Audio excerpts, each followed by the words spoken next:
আল্লাহ পাক রব্বুল আলামিন বলেন এই নিয়ামতের হক আদায় করছ নাই। আমরা অনেক মুরব্বি আছি চোখের হক আদায় করে না।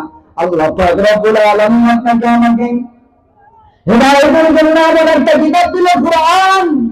এই কোরআনের কারীম এমন যুবক আছে, এমন মুরব্বি আছে, এমন মুরব্বি কিরাম আছে, এত বয়স হয়ে গেছে কবরে চলে যাবে, ওই গুনাহগুলো কোরআনে কারীম পড়তে পারে না, এমন মুরব্বি আছে না নাই? আর এটা আপনি তো ব্যর্থ, আপনি আল্লাহর বিধানকে হাতে নিয়ে তাকিয়ে আপনি করতে পারেন না। আপনার মতো ব্যর্থ আর কোনো মানুষ নাই। এজন্য সময় আছে, সুযোগ আছে, যেখানে সুযোগ পাবেন মসজিদে ইমামের কাছে বসে যান, মসজিদের মুয়াজ্জিনের কাছে বসে যান, কোন পরিচিত কোন যে জানওয়ালা তার কাছে বসে যান, কোরআন কারীমটা শিখেন। আল্লাহ পাক রব্বুল আলামিন কিয়ামতের ময়দানে কোরআন কারীমকে বলবে, ও কোরআন কারীম, তোমাকে আজকে আমি দাঁড় করে দিলাম, উকিল হিসেবে দাঁড় করে দিলাম, আজকে তাকে তুমি সুপারিশ করবা যে তোমার পথে চলেছে, সিরাতাল মুস্তাকিমের পথে যারা অতিবাহিত হয়েছে। ও কোরআন, তুমি তার পক্ষে সাক্ষী দাও। আজকে যদি তুমি তার পক্ষে সাক্ষী দিতে পারো, আমি আল্লাহ সুবহানাহু ওয়া তাআলা তোমার সাক্ষ্যের বিনিময়ে আমি আল্লাহ রাব্বুল আলামিন তাকে কানা জান্নাতুন ফিরদাউসিন নুজুলা।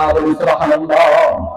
তাদেরকে আমি জান্নাতুল ফিরদাউস দান করব যারা তোমার আদেশ অনুসরণ, আমি আল্লাহ রাব্বুল আলামিন তোমার ভিতরে যেগুলো বলেছিলাম, আমার কথাগুলো যারা মেনে চলেছিল, আমি আল্লাহ রাব্বুল আলামিন তাদের জীবনে কোনো বিচারে এক্সকিউজ রাখবো না, কোনো অজুহাত রাখবো না।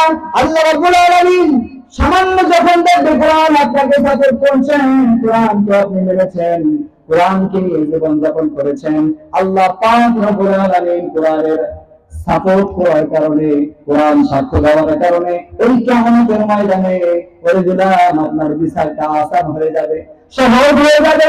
আল্লাহ পাক রব্বুল আলামিন কোরআনের কথা শুনে আপনাকে জান্নাত দিয়ে দিবেন। সুবহানাল্লাহ। আমরা জান্নাতের দিকে চাই তো ইনশাআল্লাহ?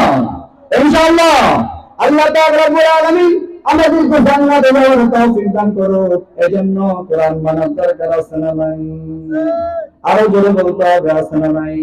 ঠান্ডা লাগে, ঠান্ডা লাগে, এই ঠান্ডা লাগে, চিৎকার করে বলতে হবে, জবান দিল আল্লাহ, যে কথা বলার ক্ষমতা দিল আল্লাহ, এই জবান দিয়ে যদি আল্লাহর কথা না বলেন, আল্লাহকে যদি সাক্ষ্য না দেন, আল্লাহ পাক চাইলে আপনার জবান বন্ধ করে দিতে পারে কি পারে না? মিছিলের ভিতরে দাঁড়িয়ে বলেন, আমার ভাই তোমার ভাই, অমুক ভাই তোমার ভাই, অমুক ভাইয়ের চরিত্র ফুলের মতো, কিন্তু এখানে কোরআনের মঞ্চে আইসা মুখের ভিতরে পান্তা দিয়া কুলুপ পাইতা বসে রয়েছেন আল্লাহ পাকের ফেরেশতারা।